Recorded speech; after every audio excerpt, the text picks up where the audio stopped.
Hello students, how are you all?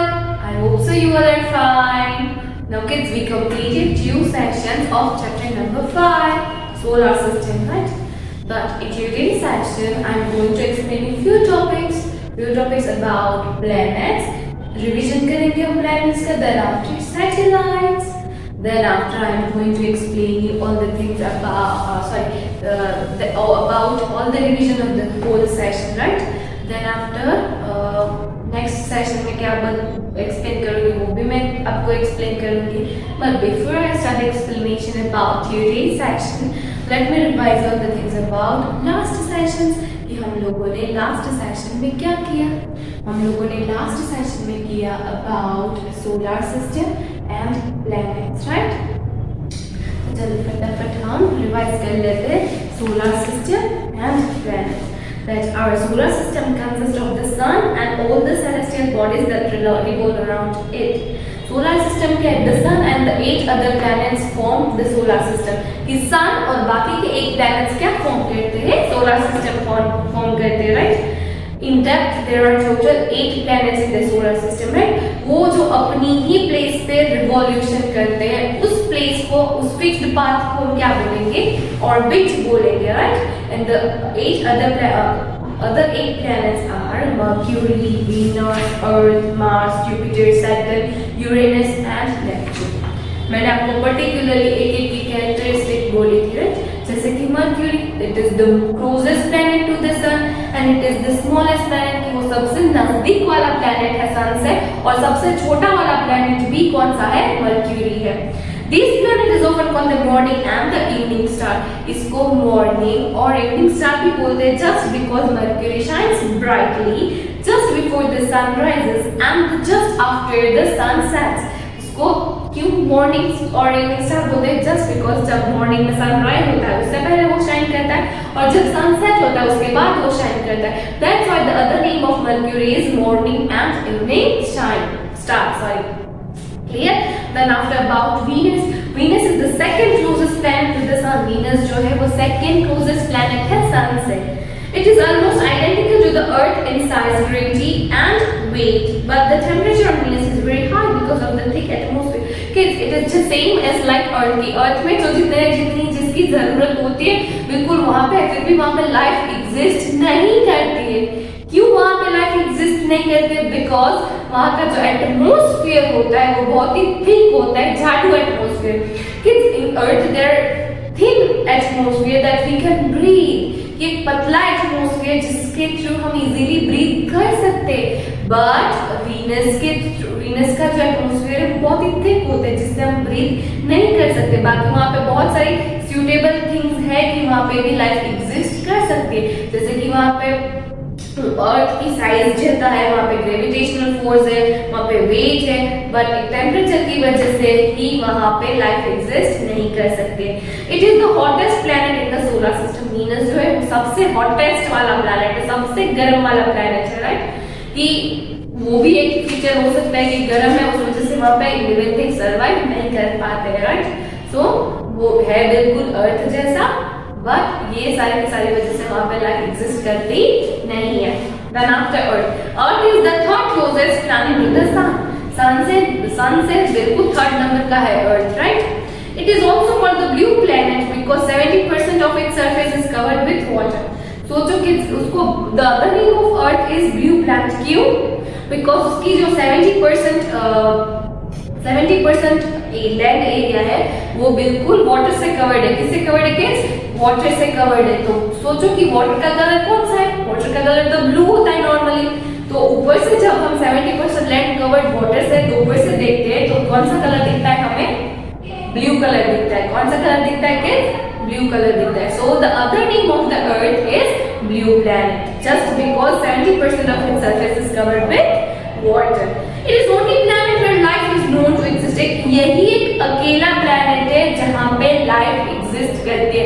Because यहाँ के जो लाइफ एग्जिस्ट करने के लिए सारी की सारी बेसिक नीड्स की नीड होती है वो यहीं पे प्रेजेंट है, जिसकी वाटर, एयर, एटमोस्फियर, टेम्परेचर, यहाँ पे सब सारी की सारी चीजें लेवल में, उस वजह से यहाँ पे सब कुछ सर्वाइव होता है. Now Mars. Mars is the fourth closest planet to the sun. Mars जो है वो फोर्थ क्लोजेस्ट प्लैनेट है सन से, right. It is called the red planet because soil and rocks found on Mars are red in colour. The other name of Mars is red planet. क्यों red planet है? Because वहाँ की जो soil, मिट्टी और rocks मतलब पत्थर, ये सारी की सारी चीजें जो वो रेड कलर की है, उस वजह से वो बाहर से कैसा दिखता है, वो रेड कलर का दिखता है, राइट। तो मतलब कि वो रेड कलर क्या दिखता है, उस वजह से the other name of Mars is red planet. Clear?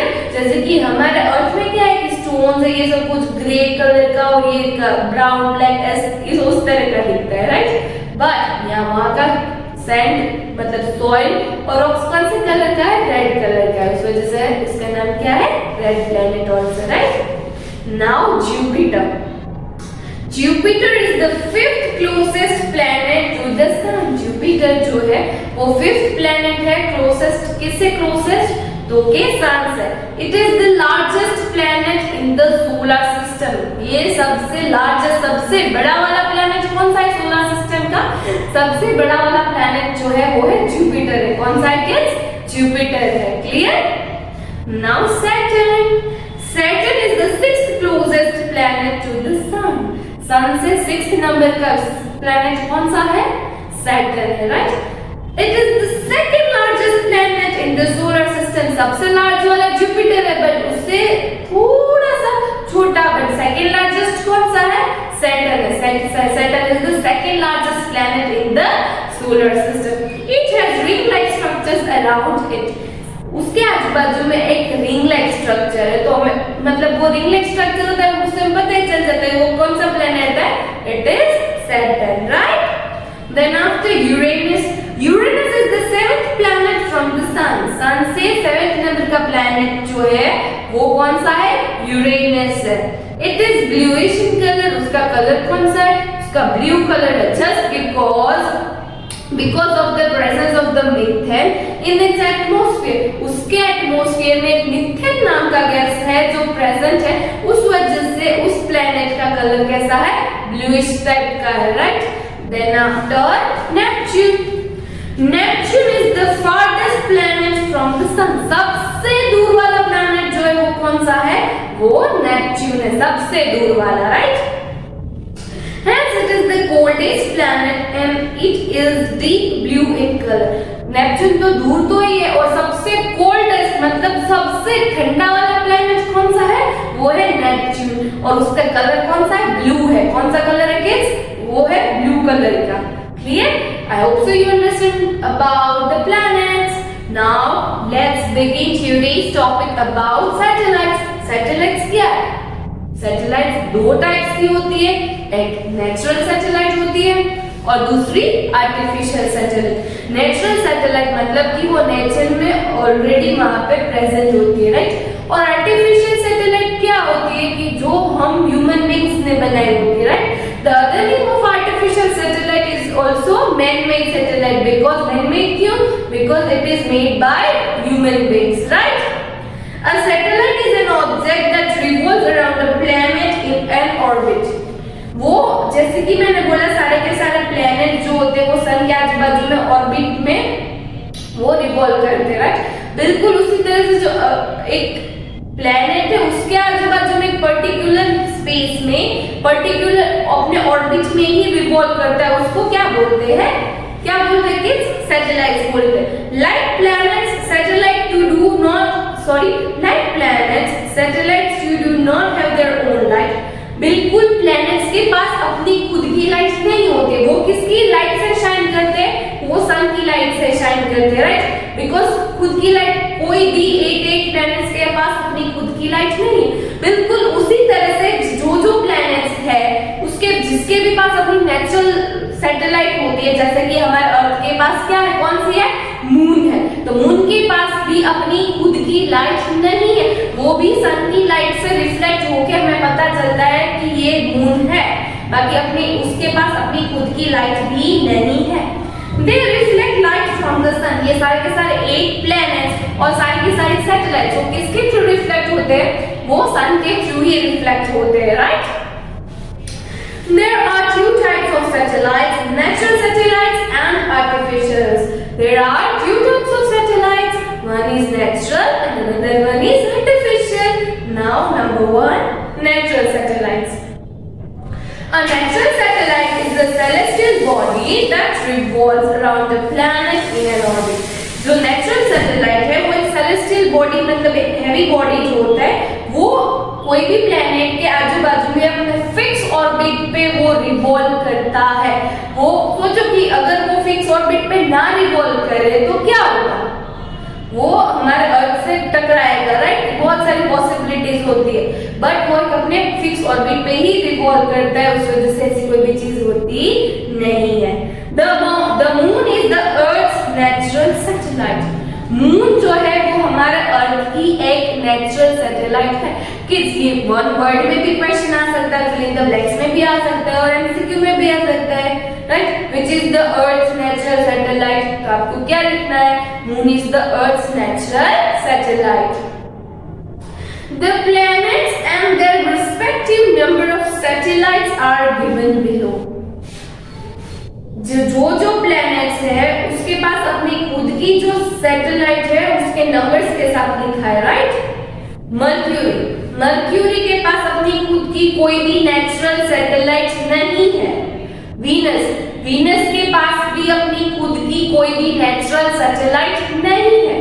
Then after अर्थ के पास अपनी खुद की नेचुरल सैटेलाइट है जिसको हम मून बोलते हैं, राइट। देन आफ्टर मार्स के पास भी अपनी दो नेचुरल सैटेलाइट है। कितनी है kids? There are two natural satellites of Mars. Then after Jupiter, oh so hard, Jupiter के पास मोर देन 65, जुपिटर के पास अपनी खुद की 65 से ज्यादा नेचुरल सैटेलाइट्स है। सोचो kids 65। Then after Saturn there are more than 60, मतलब कि सैटर्न के पास 60 से भी ज्यादा नेचुरल सैटेलाइट्स है, नेचुरल। देन आफ्टर यूरेनस के पास भी अपनी खुद की टोटल 27 नेचुरल सैटेलाइट्स है। देन आफ्टर नेपच्यून के पास अपनी खुद की 14 नेचुरल सैटेलाइट्स है। कितनी है? 14 है। किड्स ये these are the figures that you need to learn. ये सारे के सारे ऐसे फिगर्स हैं जो आपको लर्न करने और याद रखने हैं, राइट। जिसको आपको एग्जाम में भी मैचेस में आ सकता है, चार्ट में भी आ सकता है, ब्लैंक्स में, एमसीक्यू में, सब में आ सकता है kids. So please learn all the figures of all natural satellites of each and every planets, okay. Now artificial satellites. An artificial satellite is a man-made object that revolves around a planet in an orbit. Even kids, जो हम artificial satellite जो हम human beings से बनाई होती है और space में होती है, राइट। वो भी स्पेस में ऐसे होती है जो वहां पे अपने ही ऑर्बिट पे वो रिवॉल्व करती है। क्या करती है? अपने ही ऑर्बिट में वो रिवॉल्व करती है। Artificial satellites have many uses. Artificial satellites के बहुत सारे यूजेस हैं। जो नेचुरल होता है उसका कोई यूज नहीं होता है, बट आर्टिफिशियल सैटेलाइट्स जो होते हैं उसके बहुत सारे यूजेस होते हैं। Some of them are as follows. Artificial satellites are used to study distant planets and other celestial bodies. Artificial satellites को अगर हम ऊपर भेज दिया है जिसके थ्रू हम बाकी के सारे प्लैनेट्स के ऊपर नजर कर सकते हैं, सारे के सारे प्लैनेट्स के डिफरेंट वे में उसको स्टडी कर सकते हैं, और उसके अलावा आजू बाजू में कौन कौन से सेलेस्टियल बॉडीज है, कौन कौन से डिफरेंट बॉडीज है वो भी हमें पता चलेगी, और उसको डेप्थ में हम कोई भी चीज को जान पाएंगे। जैसे कि अगर हमें किसी के ऊपर नजर रखनी है तो हम उसके पीछे जाएंगे, फिर कैमरास में देखेंगे, मतलब उसके ऊपर हम कोई भी चीज को स्टडी कर सकते हैं, उसके बारे में हमें ज्यादा पता चलता है, right.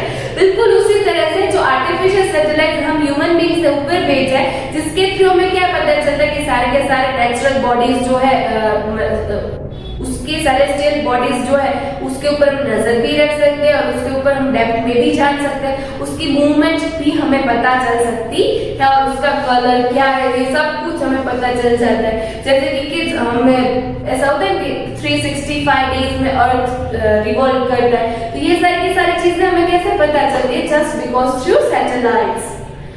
They give us whether reports, even वो हमें वेदर रिपोर्ट्स भी प्रोवाइड करते। कभी कभी तो हमें अटेंशन मिल जाती है कि अभी 2 घंटे में ये होने वाला है, ये होने वाला है। मतलब ऐसे ऐसे बहुत सारे चांसेस है कि हमें इजीली वेदर रिपोर्ट्स भी पता चलता है just because through artificial satellites, कि वो इतने एडवांस लेवल में होता है कि उसके थ्रू हमें इजीली वेदर रिपोर्ट्स भी मिल सकती है, right? They are also responsible for the transmission of telephone, television and radio signals. Even जो हम ये आजकल टीवी देख रहे हैं, फोन पे बात कर रहे हैं, इवन हमें सामने के घर पे भी बात करनी है तो हम फोन लगा देते, रेडियोस भी सुनते हैं सेम। तो राइट, तो ये सारी की सारी चीजें क्यों पॉसिबल है? जस्ट बिकॉज हम लोगों ने ऊपर सैटेलाइट भेजी है, उस वजह से ये सारी की सारी चीजें पॉसिबल है। इसके ट्रांसमिशन के थ्रू हमें ये सारे के सारे सिग्नल्स इजीली मिलते हैं और ये सारी की सारी चीजों को हम इजीली यूज कर पाते हैं, right? So these are the some uses of artificial satellites. की आर्टिफिशियल सैटेलाइट्स हमारे लिए कितनी यूजफुल है। Clear? I hope so you understand the difference between natural satellite and artificial satellite. दोनों ही अपने खुद के ऑर्बिट में, अपने पाथ में रिवॉल्व करते हैं, राइट? बट नेचुरल सैटेलाइट के पास अपनी खुद की लाइट होती नहीं है, वो भी सन की लाइट से रिफ्लेक्ट करता है। Done kids? So here we completed our chapter number 5, solar system. Now kids, I have shared a PDF with you. मैंने आपके साथ PDF शेयर की है। Please try to give answers by your own self. अगर नहीं आ रहा है then read the whole chapter twice, many times you can read, but you need to give answers by your own self. Please, it's my humble request. ताकि मुझे पता चले कि आपको सेशन में कितना समझ में आया, कितना नहीं समझ में आया, okay? So kids, in next session I am going to explain you about exercise. अब मैं आपको क्या एक्सप्लेन करूंगी? एक्सरसाइज एक्सप्लेन करूंगी। एक्सरसाइज में क्या है? फिल इन द ब्लैंक्स है, मैचेस है, ट्रू और फॉल्स है, चूज द करेक्ट आंसर है, आंसर इन वन वर्ड है एंड आंसर इन ब्रीफ है, राइट? तो ये सारी की सारी चीजें मैं आपको नेक्स्ट सेशन में एक्सप्लेन करूंगी, ओके?